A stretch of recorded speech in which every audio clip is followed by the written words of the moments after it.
안녕하십니까. 노정근의 쏙쏙경제 노정근입니다. 오늘은 5월 18일 화요일 아침입니다. 화요일 경제 시사회를 시작하겠습니다. 제가 준비한 자료를 보시면서 같이 말씀을 나누도록 하겠습니다. 귀에 쏙쏙 들어가도록 경제 기사를 쉽게 전해드리는 명품 시사회설 5월 18일 아침 시사회설입니다.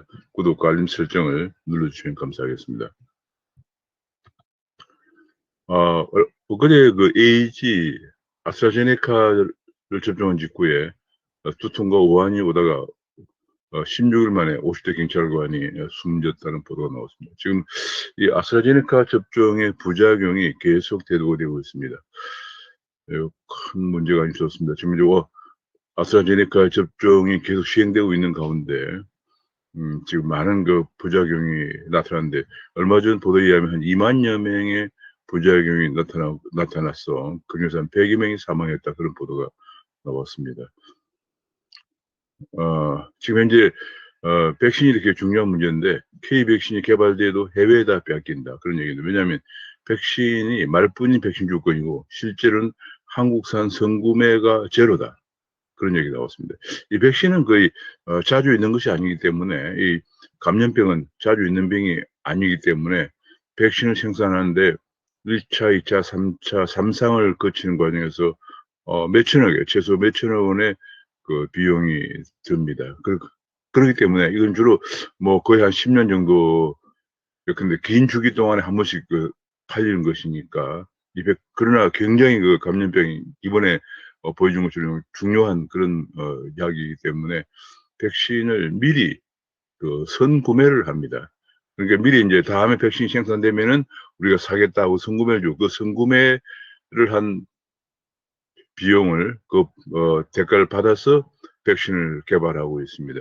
사실 우리가 이번에 한국에서 백신 확보하지 못한 가장 큰 이유도 지난번에 뭐 그냥 K방역 자랑하는 과정에서 선구매가 없었기 때문에 백신을 확보하지 못하는 그런 어려움에 봉착하고 있는데, 이번에 한국에서 백신을 생산을 해도 선구매가 전혀 없기 때문에 그 백신은 한국에 사용될 수가 없다는 얘기입니다. 백신 지금 현재 보면은 임상 3상을 앞둔 제넥신은 인도네시아 제약사에서도 1,000만 회분을 이 백신을 우선 공급하기로 했고요. 그 다음에 또 하나의 그 백신을 연구하고 있는 그런 칼베 파르마라고 하는 이 칼베 파르마는 이제 그 인도네시아 제약회사인데, 인도네시아 제약회사에서 받은 3상 비용을 대가로 인도네시아에 1,000만 회분을 먼저 지금 공급하기로 했다, 그런 얘기고요.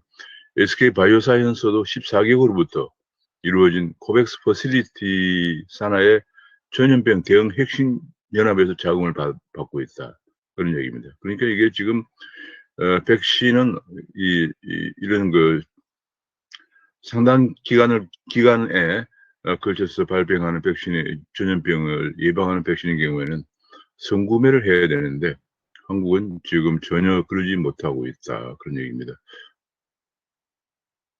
미국 정부는 선구매를 하기 위해서 화이자의 2조 원, 모더나의 4조 원을 지원한 데 비해서 한국은 백신 개발에 작년과 올해 1,177억 원의 예산만 책정한 상태다, 이런 얘기가 나오면서 한국 정부가 얼마나 이 백신 확보에 한마디로 말해서 잘 모르거나 아니면은 그냥 관심이 적거나 국민 앞에서 쇼만 할 뿐이지 실제로 백신 확보를 해서 제대로 된 정책을 하고 있지 않다는 것이 드러나고 있습니다. 이번에 이제 앞으로 며칠 뒤에 21일에 열릴 한미 정상회담에서 이런 얘기를 했다고 합니다. 미국이 한일 관계를 개선해라고 한국 정부에 요구를 하고 있는 그런 상황입니다. 미국은 지금 현재 동아시아의 전략 중에서 한미일 관계를 굉장히 중요하게 생각하는데, 한미일 관계 개선, 한미일 동맹을 통해서 중국의 팽창에 대응하려고 하는데, 지금 한일 관계가 계속 좋지 않기 때문에 한일 관계를 개선하라고 압력을 가하고 있는데, 우리 정부가 미국의 한일 관계를 개선할 테니까 트럼프와 김정은의 싱가포르 선언을 개성해달라고 요구를 했다고 합니다.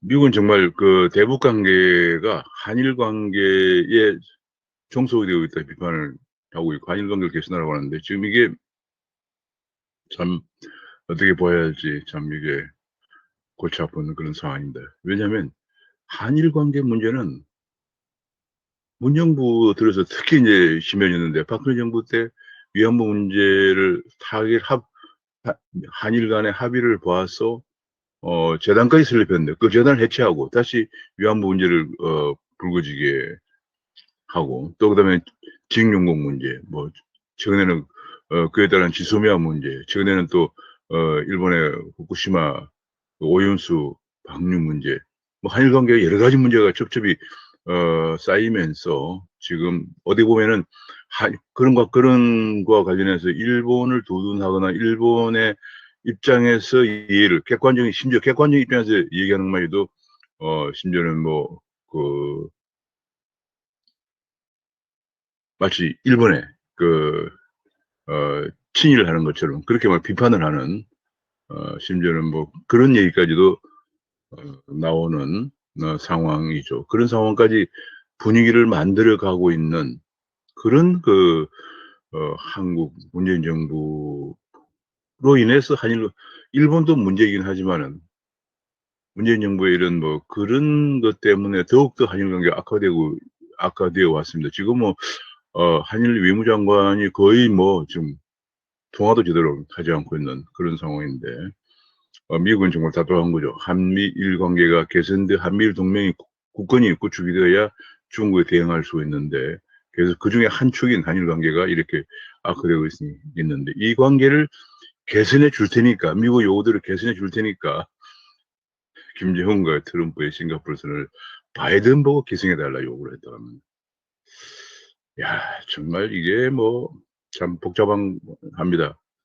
이 바이든이 과연 진정으로 우리 한국에 대해서 한국을 이렇게 나오면 한국을 동맹으로 인식을 할 수 있을 것인지 정말 걱정이 아닐 수가 없습니다. 아무튼 그렇게 하면서 대신 미국이 요구하는 쿼드에도 부분 참여한다. 쿼드도 지금 부분 참여하는데 북한과 중국의 눈치를 보아서 군사 쪽 워킹그룹은 참여하지 않고 비군사적인 워킹그룹에만 참여한다. 이런 얘기를 하고 있습니다. 그러나 그렇게 아마 의지를 좁혀가는 것 같습니다. 그렇게 되면서 그 대신에 이제 우리가 지금 우리도 미국에 그 경제 협력 투자를 많이 할 테니까 백신을 달라 이런 식으로 의지를 한미 정상회담의 의지를 좁혀가는 것 같습니다. 지금 보면은 이렇습니다. 반도체 그래서 우리가 미국에 투자해 준다는 미국은 반도체를 안보 산업으로 간주하기 때문에 안보와 경제를 가치 동맹의 중요한 축으로 지금 보고 있습니다. 그래서 어, 지금 현재 미국은 한국이 반도체 투자에 대해서 투자 확대 이미 미국에 이제 삼성 반도체가 텍사스 올튼에 공장인데 추가 투자를 하지 않고 있기 때문에 미국은 대만의 TSMC를 미국에 유치해서 지금 TSMC는 애리조나주에 5개 공장을 추가로 짓는다. 하나가 있는데도 추가로 짓는다고 합니다. 그렇게 해서 미 대만을 중심으로 한 반도체 동맹으로 가고 있고 그러한 반대급부로 대만을 지금 국제사회에 복귀시킨다. 1970년대에 미국과 중국의 국교 정상화로 국제사회에서 축출됐던 대만을 다시 국제사회에 복귀시킨다. 이런 전략까지 갖고 있는 것으로 좀 보도가 되고 있습니다. 그만큼 미국은 경제와 안보를 지금 같이 가져간다. 특히 반도체와 안보를 같이 가져간다 하는 그런 상황인데 한국은 미국이 앞서 말씀드린 것처럼 이런 싱가포르 선을 계승하는 북한의 제재를 좀 완화하는 대화의 축으로 가져가는 것을 방향으로 미국이 그런 방향으로 나오는 대신에 한국은 쿼드에도 부분 참여하고 반도체를 비롯한 한국 기업에 미국의 투자를 확대해야 된다. 이런 방향으로 나오고 있는 것 같습니다. 그래서 지금 이제 나오는 것이 그 대신 백신을 이제 한국에 공급해달라. 그래서 백신에 특히 모더나 백신에 한국 삼성바이오 위탁 생산이 거의 뭐 지금 이제 계약이 임박해 있는 것 같습니다. 아마도 한미 정상회담을 계기로 발표될 것 같습니다. 경제협력 강화되는 한미동맹, 기업 경쟁력이 곧 국력이다. 안보 정상회의에서 한미동맹의 강력한 기술동맹 구축해야 한다. 이런 조언들이 나오고 있고요. 그런데 문제는 북핵 폐기 북핵 폐기 로드맵도 없는 동결과 보상은 안 된다. 이것은 북핵을 그대로 놔둔 상태에서 이런 방향으로 가면은 문제가 있다. 그런 얘기입니다. 게다가 북한과 북핵은 그대로 유지하는 상태에서 북핵을 동결하고 보상을 해주는 이런 방향으로 가면은 결과적으로 북한의 핵무장을 더욱더 강화시키는 결과를 가져올 것이기 때문에 과거의 경험을 보면은 더 강화시킨 결과를 가져올 것이기 때문에 굉장히 우려가 되는 상황이다. 그러면서 우리는 쿼드에서 비군사적인 워킹그룹만 참여하고 군사 워킹그룹은 참여하지 않을 때 미국이 대한민국을 어떻게 한미 동맹으로 간주할 것인가 하는 그런 중요한 문제가 있습니다. 지금은 바이오로 안보와 경제가 같이 가는 그런 동맹 관계. 미국의 말로 하면 동맹 가치 사슬. 이 중요한 시기에 우리는 지금 반쪽만 발을 담그면서 북한의 제재를 완화하고 지원하려고 하는 이런 문제에 관해서 정말 굉장히 미묘한 그런 관계고 잘못하면 이것이 대한민국 운명에 엄청난 영향을 줄 수 있다는 생각이 듭니다. 지금 이제 마윈을 반체제 인사를 부르는 중국식 자본주의라는 칼럼이 등장했는데요. 그러니까 마윈을 반체제 중국 경제를 완전히 지금 이끌어오는데 큰 축이 되고 있는 마윈의 그 알리바바 그룹의 마윈을 반체제 인사를 본다. 정치 권력의 법치를 지배하고 인간을 자의적으로 통제하는 정치 자본주의가 중국 체제의 본질인데, 그리고 정치적으로 도움이 안 돼. 정치적으로 내 편이 아니라고 생각하면 이렇게 반체제 인사로 몰아붙이는 이 중국 자본주의. 우리가 이런 중국과 자유민주주의를 구가하고 있는 미국과 쪽에서 어느 쪽을 선택해야 될 것인가? 어느 쪽 눈치를 더 봐야 할 것인가 하는 문제는 저는 자명하다고 생각이 듭니다. 그런 가운데 이낙연 더불어민주당 대권주자라고 거론되고 있는 이낙연 전 총리가 개헌론을 공식으로 제안했다고 합니다. 이 개헌론에서 중요한 것은 16일 날 광주에서 국민 기본권 강화를 위한 불평등 완화를 위한 골자란 개헌을 공식 제안했는데 여기에 국민의 생명권과 안전권, 주거권, 그리고 토지 공개념, 국가 균형 발전 이런 내용을 골자로 하는 개헌안을 제시했답니다. 이건 주거권이나 토지 공개념 같은 경우 이런 건 다분히 사회주의적 또는 사회 경제적 그런 내용이기 때문에 자유시장 경제와는 상당히 거리가 먼 그런 내용들입니다. 뭐 토지 공개념 문제는 과거에 헌법 불합치 판결도 받은 적이 있는 그런 내용인데 이런 걸 기본으로 하는 골격으로 하는 개헌안을 제안했다라고 합니다. 얼마 전 문재인 정부가 2, 3년 전에 출범하자마자 나오는 개헌안에 자유라는 말을 빼고 민주주의라는 말을만 넣은 개헌안을 발표하면서 발칵 뒤집힌 적이 있습니다. 우리가 인민민주주의로 가는 것이냐, 자유를 빼다니, 뭐 이런 강력한 반발에 슬그머니 들어갔습니다. 다시 내년 대선을 앞두고 이런 개헌안을 내놓았다고 합니다. 상당히 걱정이 되고 주목이 되는 그런 내용이라고 아니할 수 없습니다. 부동산 쪽에서 지금 양도세가 너무 중과돼서 6억 원에 선 아파트가 12억 원에 팔면은 이제 몇 년 지나서 집값이 올라서 12억 원 팔면은 2주택자의 경우는 3억 7천을 토해내야 된다.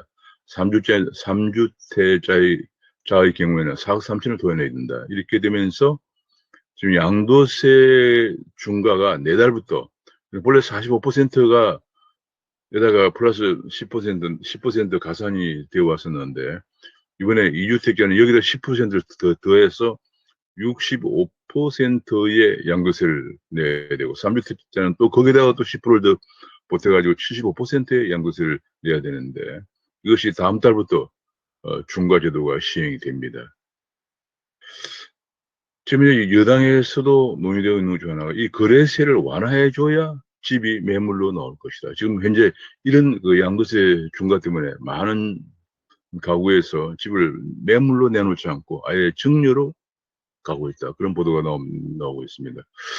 지금 보유세가 20년 거주 집 보유세의 경우에 서울이 미국보다 2배나 많다. 그런 얘기입니다. 지금 미국의 실리콘밸리에 집이 아주 비싼데죠. 팔로알토 지역의 단독주택의 경우 이런 경우에 425만 원에 보유세를 내는 데 비해서 압구정의 미성이차 같은 경우 비싼 경우에 749만 원을 내고 있다. 이런 얘기가 나왔습니다. 그러니까 현재 약 25억 원 정도짜리의 보유 집을 기준으로 해서 볼 때 이렇게 2배나 차이 난다. 그런 얘기입니다. 그 이유가 뭐냐니까 지금 현재 미국의 경우에는 가장 큰 것이 미국은 집을 사는데 살 때 가격 기준으로 내기 때문에 집값이 변동해도 살 때 가격으로 똑같이 낸다는 거죠. 그러나 한국은 집값이 계속 오르면은 계속 오르는 기준으로 내기 때문에 계속 보유세가 올라가는 거죠. 미국에서 이런 차이가 있다는 것이 지금 이제 계속 보도가 되고 있습니다. 그러니까 집값은 오르고 내리고 하는데 오르고 내리는 따라서 본인 집주인은 뭐 별다른 투자나 별다른 그런 조치를 취하지 않은데도 보유세를 더 내게 되는 그런 문제인데 비해서 미국은 집을 살 때 기준으로 보유세를 내고 나중에 집을 팔게 되면은 그 차이를 가지고 양도소득세 뭐 이런 걸 내는 그런 방향으로 시행을 하고 있기 때문에 그렇다. 그런 보도가 나왔습니다. 한국에서 임대차 3법을 도입하면서 임대차 3법의 모범이라고 했던 베를린이 임차인들이 오히려 지금 매물이 감소해서 신음을 하고 있다. 그런 연구 결과가 나왔습니다. 그런 현재 한국에 단기 비자로 들어온 중국인들이 특히 뭐 유학 비자라든지 이런 단기 비자로 들어와서 아파트를 세 채를 사서 월세 160만 원씩 가고 있다. 얼마 전에 아파트 중국인들이 한국인들이 금융 쪽에서 규제가 많아서 손발이 묶여 있는 사이에 중국인들이 들어와서 아파트나 토지를 많이 거래해서 챙기고 있다는 그런 쇼핑을 하고 있다. 이런 보도가 나온 적이 있습니다만 이제는 아예 대놓고 단기 비자로 들어온 특히 중국 유학생들도 빌라 같은 거 사서 매달 월세를 챙기고 있다. 이런 보도까지 나오고 있습니다. 완전히 대출 족쇄를 찬 내국인과 역차별 논란이 제기되고 있습니다. 지금 한 가지 또 중요한 문제가 달러 자산 버블이 결국 터진다.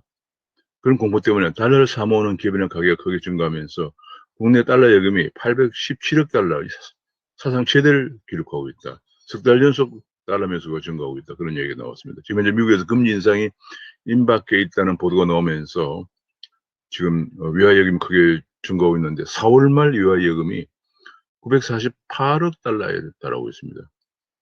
2018년만 하더라도 744억 달러였던 것이 지난 4월 말에 948억 달러니까 200억 달러 정도 증가하고 있는 셈입니다. 그런 가운데 원화 가치는 하락하고 있다. 1134원까지 하락하고 있다. 이런 보도가 나왔습니다. 앞으로 미국에서 금리를 인상하게 되면 이런 추세가 더 가속화될 그런 전망입니다. 암호화폐 시장에서 보면은 이제 비트코인 가격은 계속 하락해서 44,000달러까지 하락하고 있고요. 이더리움도 3,300달러까지 하락하고 있습니다. 그런 가운데 카르다노나 도지코인이나 리플이 올라가고 있습니다. 지금 현재 카르다노와 리플이 올라가는 것은 얼마 전 일론 머스크가 비트코인은 너무 전력량 소모가 많기 때문에 환경을 오염시키는 데 비해서 지금 전력량 소요가 적은 이 채굴 방식이 아주 전력량 소요가 적은 방식을 채굴 하는 코인에 관심을 가지겠다라고 했는데 그 코인들이 바로 카르다노에서 발행하는 에이다, 그 다음에 리플입니다. 그래서 에이다와 리플 가격이 지금 올라가고 있는 그런 모습을 보이고 있습니다. 한국에서도 업비트 마켓 인덱스나 업비트 알트코인 인덱스가 소폭 하락하고 있는 그런 모습을 보이면서 리플 가격이 올라가고 있습니다. 비트코인은 한국에서 5,437만 원을 기록하고 있습니다. 이더리움은 409만 원을 기록하고 있고 리플 가격 186만 원대로 지금 올라가고 있는 그런 모습을 보이고 있습니다. 그래서 이제 마스크가 결국은 일론 머스크가 시세를 조정하고 있다는 비판이 본물을 치고 있다. 그런 얘기가 나왔습니다. 얼마 전에 비트코인으로 테슬라를 판다고 해서 비트코인 가격을 올리고 다시는 또 비트코인을 이제 더 이상 안 받겠다고 해서도 비트코인 가격을 떨어뜨리고 심지어 도지코인도 도지코인을 뭐 좋아한다. 도지코인이 내가 도지코인의 아버지다. 뭐 그런 얘기를 하면서 도지코인 가격을 올리면서 시세를 조정하고 있는 것이 아니냐. 그런 얘기가 나왔습니다만, 지금 미국 증권거래위원회 쪽에서 뭐 마땅히 이런 내용 안에서 처벌을 하거나 제재할 수 있는 그런 방안이, 그런 조항이 없는 것 같습니다. 그러니까 지금 머스크 얘기로는 그렇게도 볼 수가 있지만은, 당연히 지금 이번 4월달 미국의 물가 상승률이 4.2%가 나오고 5월달 물가 상승률은 6%까지 올라갈 것이다라는 전망이 나오기 때문에 미국 금리 인상이 임박했다고 볼 수가 있습니다.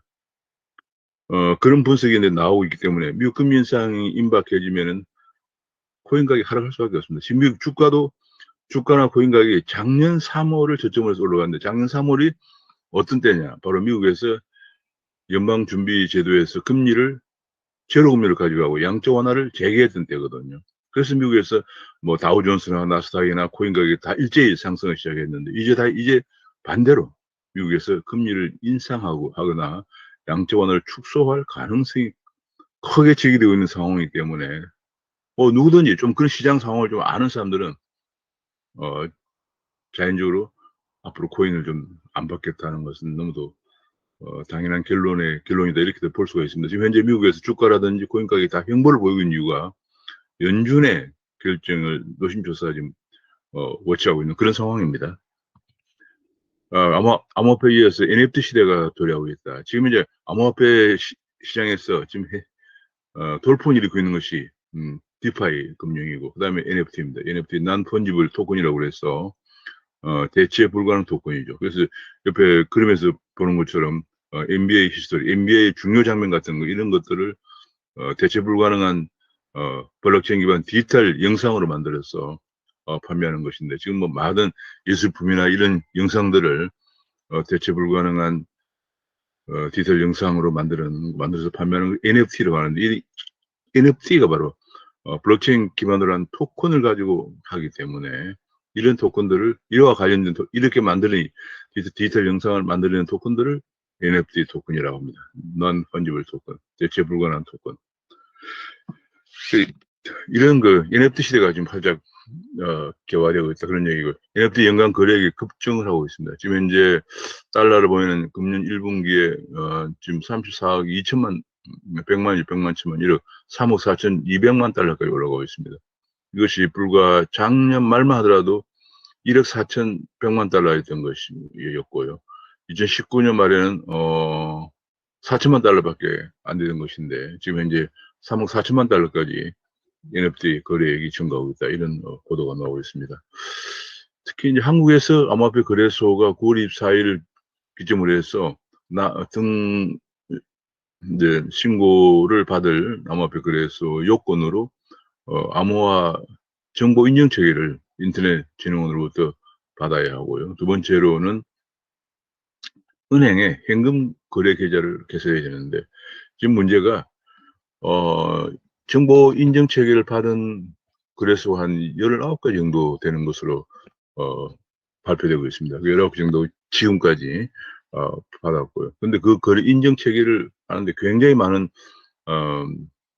사항을 체크하기 때문에 약 1년 정도 걸린다고 합니다. 그래서 굉장히 난관이고요. 또 더 큰 난관이, 은행에서 암호화폐를 거래할 수 있는 현금 거래 계좌를 발급해야 된다, 그런 얘기인데, 은행들이 암호화폐 거래할 수 있는 현금 계좌를 발급해 주지 않고 있습니다. 왜냐하면 지금 현재 하고 있는 데가 신한은행, 농협은행, K뱅크밖에 없습니다. 왜냐하면 그 발급해 주는 은행 보고 이 암호화폐 거래자들, 수많은 거래자들의 그 자금 세탁 방지라든지 이런 것을 조사해서 보고하라고 했기 때문에 그렇습니다. 은행이 그런 걸 조사해서 보고할 상황이 되지 못하기 때문에 자연스럽게 나오고 있는 것이, 외부에 있는 스타트업, 직원이 많지도 않은 스타트업들, 코인을 평가해서 등급을 매기는 스타트업에 예컨대 뭐 A 트리플 플러스, A 더블 플러스 뭐 이런 식으로 매기는데, 여기에 크게 좌우될 가능성이 있다 하면서 그런 얘기가 나오고 있습니다. 이렇게 하는 것이 얼마나 취약한 구조인가를 우리가 알 수가 있습니다. 물론 미국에도 코인 레이팅 컴퍼니라는 게 있습니다. 근데 중요한 것은, 이번에 미국의 증권거래위원회가 바이낸스를 수사하는 과정에서 밝혀진 바를 보면은, 바이낸스에 거래되고 있는 암호화폐의 거래 내역을 증권거래위원회가 다 파악을 하고 있습니다. 어디로 이동되고 있나 다 파악을 하고 있어요. 이건 이제 자금 거래 내역을 계속 볼 수 있는 거, 정보분석원 같은 데서 하는 건데, 그걸 보면서 추적하는 것이에요. 그렇게 해서 이상거래 징후를 발견하고, 자금시장 거래 가능성 있는 거래를 잡아내야 되는데, 그런 시스템이 안 돼 있는 은행들 보고 하라고 하니까, 은행들이 거래 계좌를 발급해 낼 수가 없어요. 제가 여기서 두 가지를 큰 문제를 생각해요. 하나는 모든 거래, 대한민국을 제외한 전 세계에서 암호화폐 거래소가 은행에 계좌를 갖고 있어야 되느냐는 그런 문제가 있고요. 두 번째로는 은행 보고 그런 그 이상거래라든지 자금시장 거래를 찾아내라고 하는 이런 것이 과연 현실적으로 가능하냐 하는 문제입니다. 우리나라에서 금융에서도 은행들이 다 그걸 적발해낸 낼 수가 없기 때문에 그걸 하기 위해서 만들어진 게 금융정보분석원 FIU라고 있습니다. FIU에서 그런 걸 적발하는 거예요. FIU에서 거래를 계속 워치하면서 이상거래 징후를 탐지하는 것이에요. 제가 보기에는 암호화폐 쪽에서도 암호화폐를 이제 금융자산으로 인정을 하게 되면은 그런 방식으로 가야 된다 생각합니다. 지금 이것은 뭔가 좀 잘못된 방식이다라고 저는 생각을 하고 있습니다. 게다가 이제 최근에 시세정세 처벌다우 가상자산업법을 김병욱 의원이 발의했다고 합니다. 18일 발의했는데 이렇게 되면서 김병욱 의원과 이용 의원이 지금 발의를 하고 있는데 특히 자율규제를 위해서 가상자산업 협회를 설치한다 이런 내용을 포함하고 있다고 합니다. 지금 코스닥도 지금 이제 약세를 보이고 있고 미국에서 다우존스나 나스닥도 약세를 보이고 있는데 가장 중요한 변수가 내일 발표되는 지난번 미국 연준의 의사록입니다. 연준에서 이제 연준에서 FOMC가 끝나면은 바로 발표를 하지만은 그 주요 결과만 발표하고 디테일한 그 토론 내용들은 얼마간 있다가 발표하는데 내일 바로 지난번 FOMC의 의사록이 발표됩니다. 그 의사를 보면은 연준 FOMC 멤버들이 어떤 생각을 갖고 있는가를 시장이 읽을 수가 있기 때문에 지금 더구나 4월 물가 상승률이 4.2%까지 소비 물가 상승률이 나오면서 미국에서 연준이 어떤 생각을 가지고 있는가 굉장히 촉각을 곤두세우고 있는 상황이고요. 앞으로 다가오는 6월 FOMC가 굉장히 주목되고 있는 그런 상황에서 내일 지난번 FOMC 결과가 의사록이 발표되기 때문에 그 발표력을 기다리면서 지금 시장은 숨을 죽이고 있는 그런 상황입니다. 그런 가운데 한국에서 해외여행이 이제 앞으로 코로나가 어느 정도 집단 면역이 되면은 해외여행이 기대감이 증가하면서 여행이나 항공주, 호텔주들의 주가가 오르고 있다는 보도가 나오고 있고요. 지금 ETF가 굉장히 주목을 받고 있는데 ETF 하나도 하기에는 또 그것도 불어나기 때문에 여러 가지 ETF를 묶어서 분산 투자하는 EMP라고 하는 EMP 펀드 설정이 크게 증가하고 있다. 그런 보도가 나오고 있습니다. 2017년 같은 1,200억 달러 하던 것이 지금 2020년 말에 작년 말에 6,200억 달러까지 EMP 펀드 설정이 증가하고 있다. 그런데 또 한 가지 금융산업이 굉장히 격변의 구조 변화를 겪고 있습니다. 미국에서 미은행에서 일자리 20만 개가 사라질 것이라는 그런 보고가 나왔습니다. 지금 미국에서 미국 투자은행 웰스파고의 보고서인데요. 지금 코로나19로 인해서 고객들의 소비 패턴이 달라져서 은행들이 앞으로 10년 내에 전체 일자리의 10%가량이 20만 명이 해고될 것으로 보인다. 그런 얘기입니다. 지금 미국에서 지난 10년간 미 은행업계의 일자리가 약 200만 개 정도 수준을 유지해 왔는데 이제 비대면 거래가 증가하면서 점포에 가지를 않습니다. 그래서 점포가 계속 점포가 이제 폐쇄되면서 앞으로 10년 내 20만 개 정도 일자리가 사라질 것이다. 이런 보고서가 나오고 있습니다. 바야흐로 한국도 마찬가지입니다만 지금 전통적인 금융은 지금 격변의 위기를 맞고 있는 상황입니다. 코로나 속에서 매출 1조 클럽이 감소했다 보도가 나왔습니다. 매출 1조 클럽이 2019년 대비해서 2020년 5곳이 줄어든 204곳이 매출 1조를 기록했는데 했다. 그렇게 매출 1조 클럽이 5곳이나 줄고 있는 가운데 삼성전자는 반도체 덕에 승승장구하고 있다. 이런 보도가 나오고 있습니다. 그런 가운데 해외 매출도 2년째 감소하고 있다. 해외 매출은 2019년과 2018년에 750조 원이던 것이 2019년에 734조 원을 기록했는데 드디어 작년에 700조 원대가 깨졌습니다. 693조 원을 기록했다. 그래서 해외 매출도 줄고 있다. 지금 우리나라 기업들이 계속 위축되고 있는 그런 상황입니다. 그런 가운데 지금 현재 기업들은 굉장히 어려움에 봉착해 있다는 얘기입니다. 지금 원자재 가격이 급등을 하고 있고 노동계에서 또 최저임금도 인상 압박이 있고 미국 국채금리까지 올라가면서 기업 자금 조달 부담이 증가하고 있는 등 기업들은 지금 여러 가지 비용 면에서 그야말로 삼중의 압박을 받고 있다는 보도가 나왔습니다. 우리나라 실업급여가 너무 높아서 중도 대사 급증해서 중기에서 사람 구하기 힘들다는 중소기업 중앙회의 보도가 나왔습니다. 중소중앙회 세미나 자료에 의하면은 지금 중소기업의 이익률이 13.5%나 되는데 청년들이 일자리가 없다고 하면서 중소기업에 가지를 않는다는 겁니다. 그 이유 중에 하나가 실업급여가 6개월 일하고 나면은 다시 받을 수 있는 실업급여가 월 181만 원인데 이거 최저임금 182만 원과 비슷하다. 그러니까 일을 하고도 받는 거랑 일을 안 하고 쉬면서 받는 실업급여가 거의 같기 때문에 일을 안 하려고 한다는 얘기죠. 특히 이제 뭐 중기 같은 데서 앞으로 크게 비전과 전망이 있는 것도 아니기 때문에 그냥 쉰다는 거죠. 앞으로 이 실업급여 문제를 뭔가 좀 개선해야 되지 않겠나.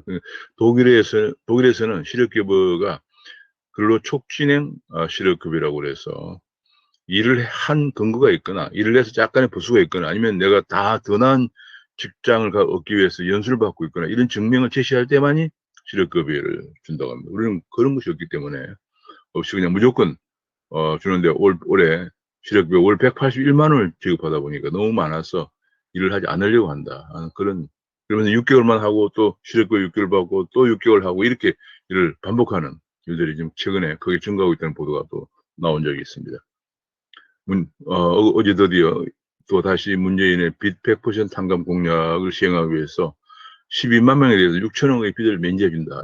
다시 또 도덕 개입 문제가 크게 빚을 안 갖고 있으면 결과적으로 빚을 탕감해 주는 이런 또 도덕 개입 문제가 제기되고 있습니다.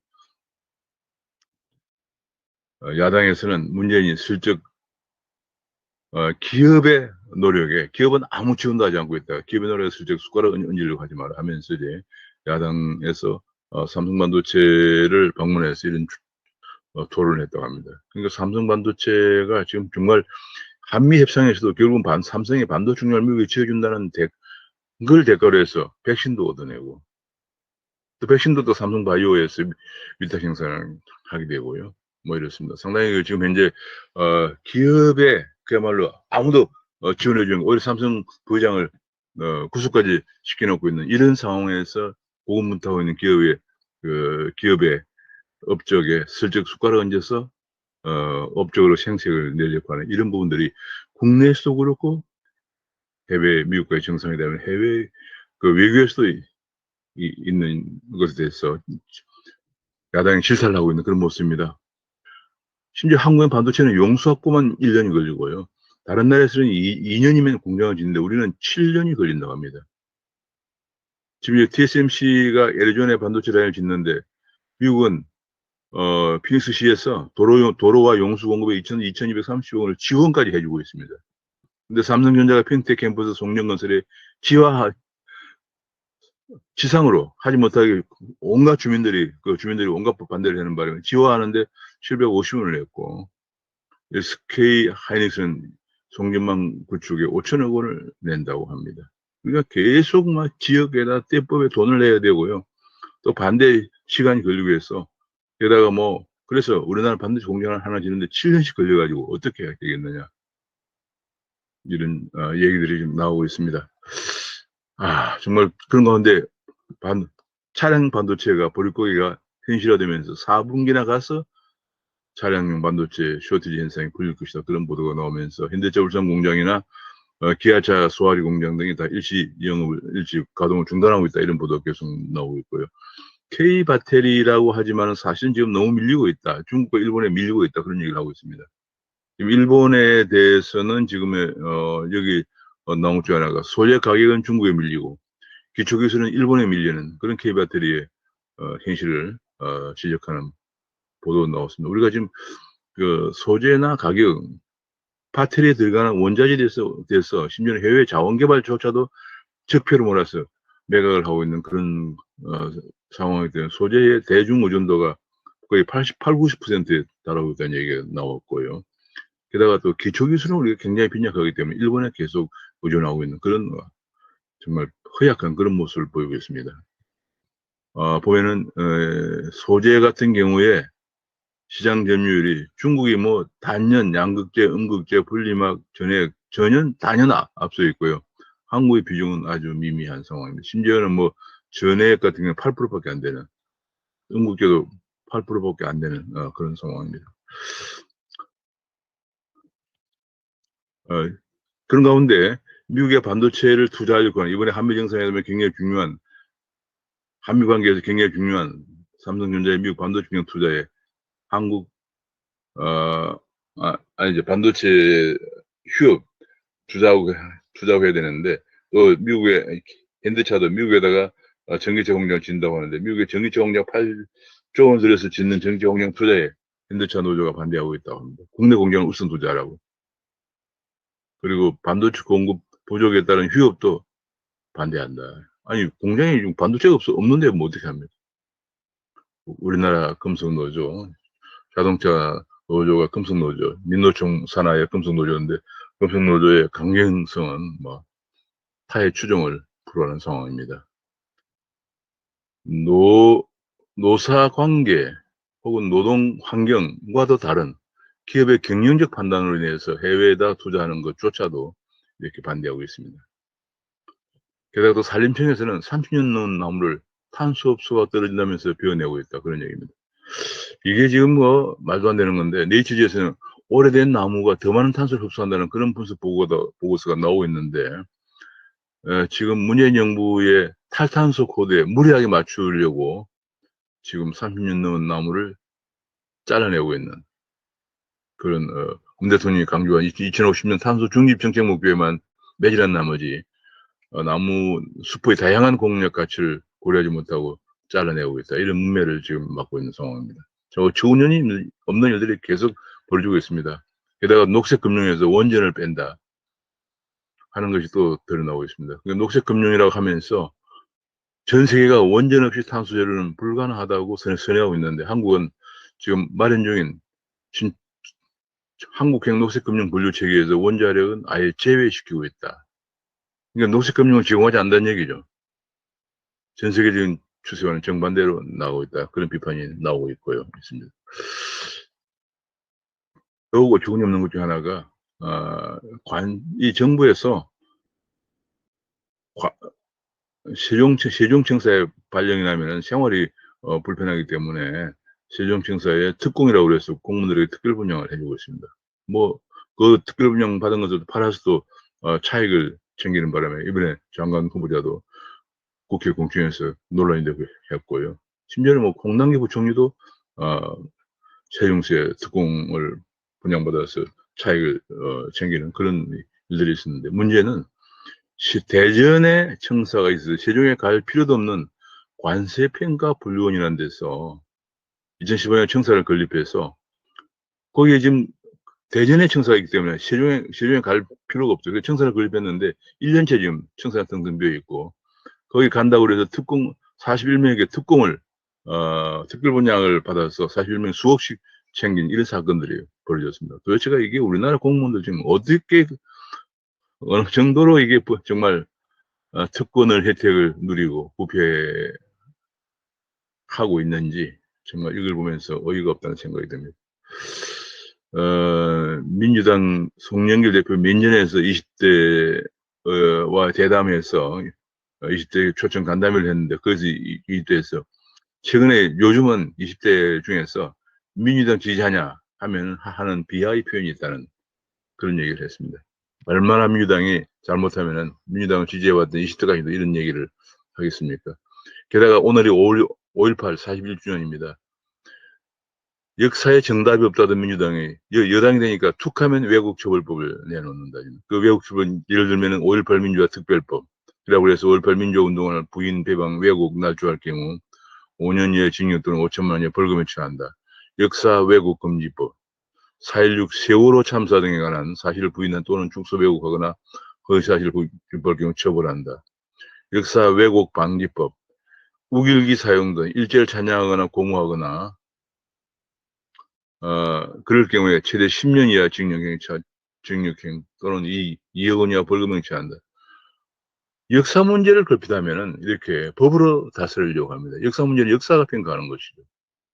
그리고 당장 역사는 현재 정권을 담당하고 있는 정치 세력이 유지되고 있는 한 평가하지 않는 것이 관례입니다. 그리고 그것이 지나면서 역사학자들이 객관적으로 역사를 평가하는 거예요. 우리는 지금 벌써 이런 5.18 민주화운동 특별법, 역사왜곡 금지법, 역사왜곡 방지법 뭐 이런 등등을 줄지어 발의하면서 정부 여당의 입맛에 맞지 않는 발언을 처벌하는 이런 법안들이 계속 나오고 있어서 안타깝습니다. 이런 특화면 역사왜곡 처벌법이 오히려 자유와 민주의 5.18 정신의 모욕이라는 그런 칼럼까지도 사설까지도 나오고 있습니다. 참 우리나라의 역사까지도 정치인들이 한국에서 흔히들 말하는 정치가 삼류라고 그러죠. 삼류 정치인들이 역사까지도 재단하는 이런 정말 어처구니 없는 그런 모습을 보이고 있습니다. 모쪼록 지금 며칠 안 남은 한미 정상회담, 대한민국 운명에 어쩌면 큰 분수령이 될 수도 있는, 특히 미국이 한국을 한미동맹 한 축으로 생각할 수 있느냐 하는 이런 상황까지 전개될 수 있는 한미 정상회담이 며칠 뒤로 다가왔습니다. 모쪼록 결국은 국가라고 하는 것은 가치를 같이 공유하는 국가와 관계를 강화하는 것이 중요합니다. 우리 대한민국이 자유민주주의와 시장경제를 지향하는 한, 뭐 얼마 전에 엊그제 이낙연 전 대표가 뭐 사회주의적 색채가 짙은 토지공개념까지 포함하는 헌법 개정안을 내놓았습니다만 적어도 아직까지는 우리 대한민국은 자유민주주의와 시장경제를 지향하고 있는 국가입니다. 그러면 당연히 자유민주주의와 시장경제를 지향하는 국가와 동맹을 맺으면서 자유민주주의와 시장경제를 더 발전시키려고 하는 것이 우리가 가야 할 길이 아닌가 생각합니다. 오늘 말씀을 여기서 마치겠습니다. 감사합니다.